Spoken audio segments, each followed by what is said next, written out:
Yo, what's up? This is the Gray Matter Poet. Make sure you subscribe to www.heritagehiphop.com.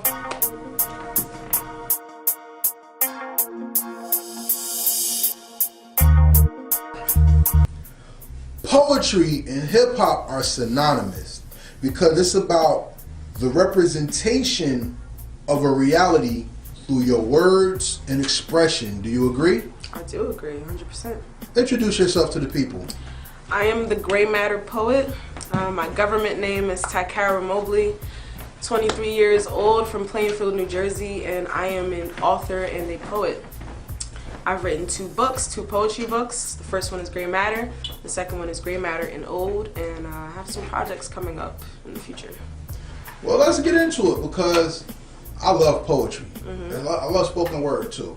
And poetry and hip hop, like I said, are synonymous and they go hand in hand. So let's talk about that, where you're from, and highlight some of the beautiful things about the art of poetic expression. Tell people about yourself. Well, like I said, I'm from Plainfield, New Jersey. You know, a lot of people don't know about Plainfield. You say New Jersey and they think Newark or Jersey Shore, but Plainfield is a real small town. I grew up not, you know, when I think of hip hop, I think of more like, not the hood, but like the hood, you know, and that's not where I grew up at all. You know, I grew up on the east side of Plainfield, the suburbs, you know, next to the white folk.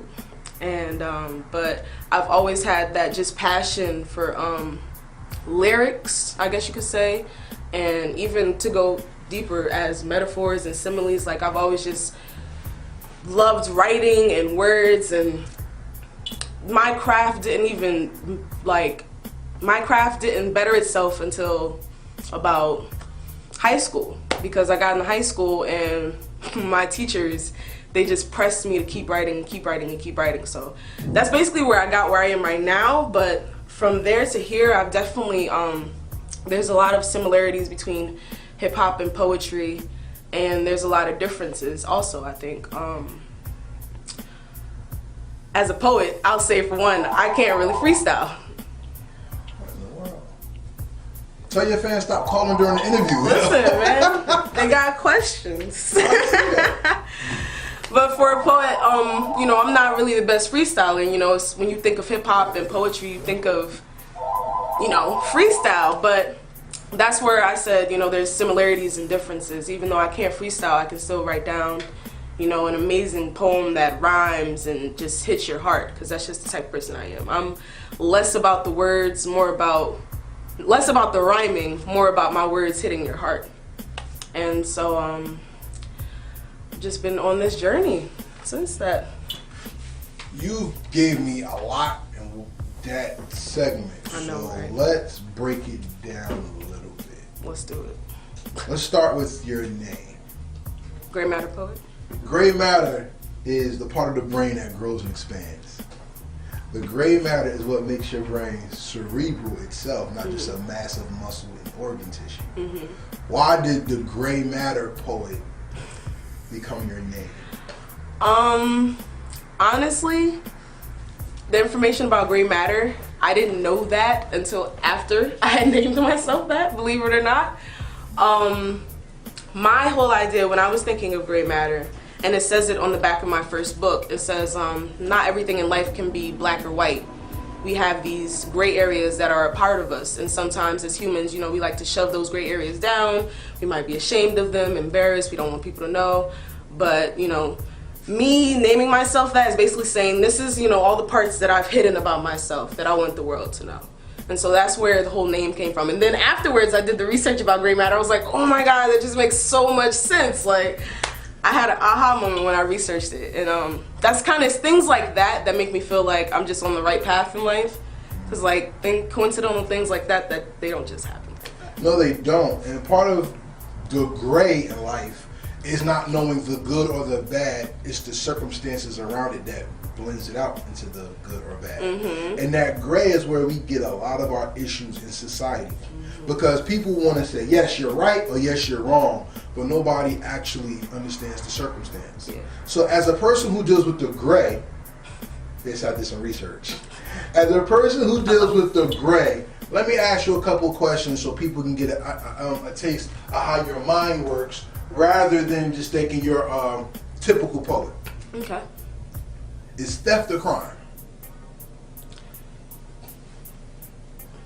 What are we stealing? Doesn't matter. Is theft a crime?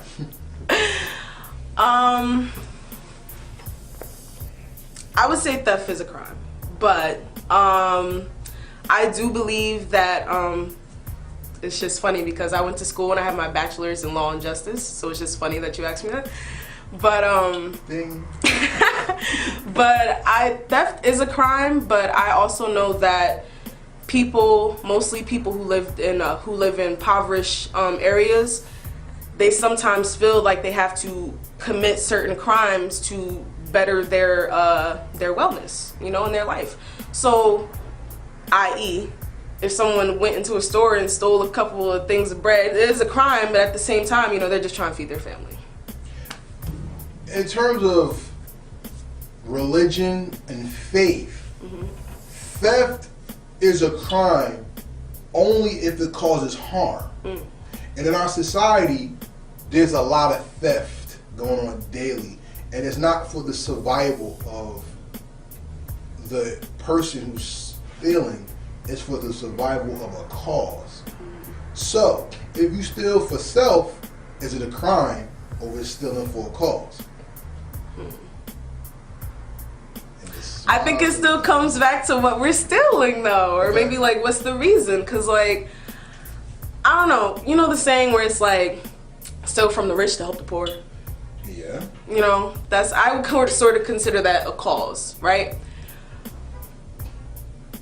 But are we gonna steal from the poor to help the rich? How do you aid the rich if they're rich?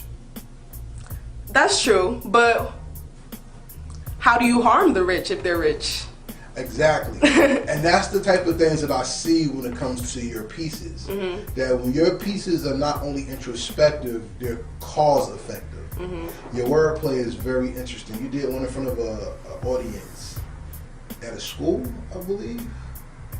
I'm trying to remember exactly what you said. But borderline expressionism, as opposed to powerful oratory skills, is that the expressionist can show you, but the orator can help you feel through explanation. What is the gift of being so open with wordplay? It's a gift that I'm really trying to learn more about as time goes on. Because like I said, I'm only 23 years old. Congratulations. Thank you. No, honestly, thank you. Because a lot of people don't even live to see 23. So, but I almost every day I sort of look for a reason as to why I am the way I am. And when I think of it, I always just think of my grandmother, and she always just calls me so observant. She's like, you're just so observant. You're like, you just stay quiet and you just look. And I think that's where my I don't know, like I think that's kind of where I get that skill from, because I'm more of first of all, I like to be understood. And so as a person who likes to be understood, I'm very understanding.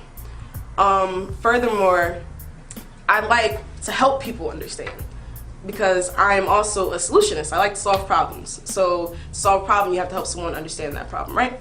So I guess with my poetry, I have this vision in my head, and it's basically trying to help other people understand where I'm coming from, how I arrived there, and you know, I guess how it relates to me and how it also relates to them.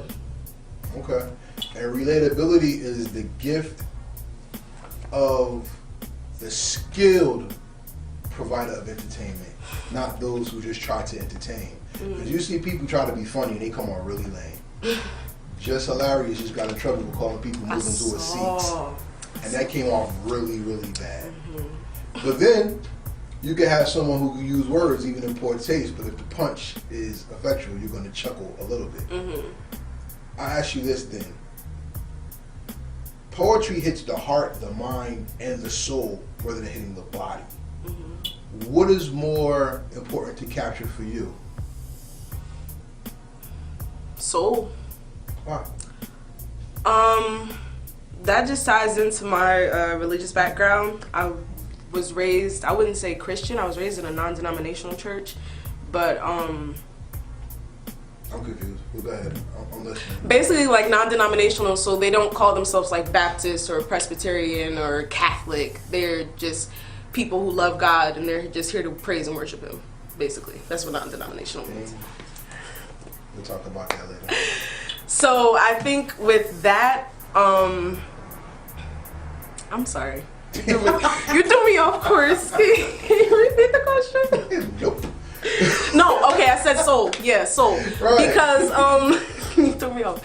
Because since with that background, you know, I have this little piece of me, this little evangelistic piece of me, which is like, you know, I'm trying to, I guess in a sense, bring souls to Christ. You know, I'm kind of on the fence because I don't like to be one of those like Bible thumper peoples, but I do believe in God and Jesus, and so I do believe if that's something I believe in, then it's my responsibility as a believer to sort of guide people towards what I believe based on my beliefs. I'm trying not to use specific words, but no, because I'm really like, I really don't like the whole Bible thumping, God is the only way, Christianity is the only way type of rhetoric. But I do believe that I do believe in heaven. And so I do believe if I can help save someone's soul and take them to heaven with me, then that's cool. But I'm not the type of person to do it through, you know, Bible thumping and come to church with me and Bible study, you know. I'll do it through showing you who I am and how I do and how I live my life. And then just trying to kind of get you on board, you know. And if you don't want to be on board, then that's cool, you know, that's you. But at the end of the day, I still have my poetry and I still want to share my poetry with you. And I want you to feel it. Because I know when you feel it, I know it's gonna resonate within your soul for a little minute.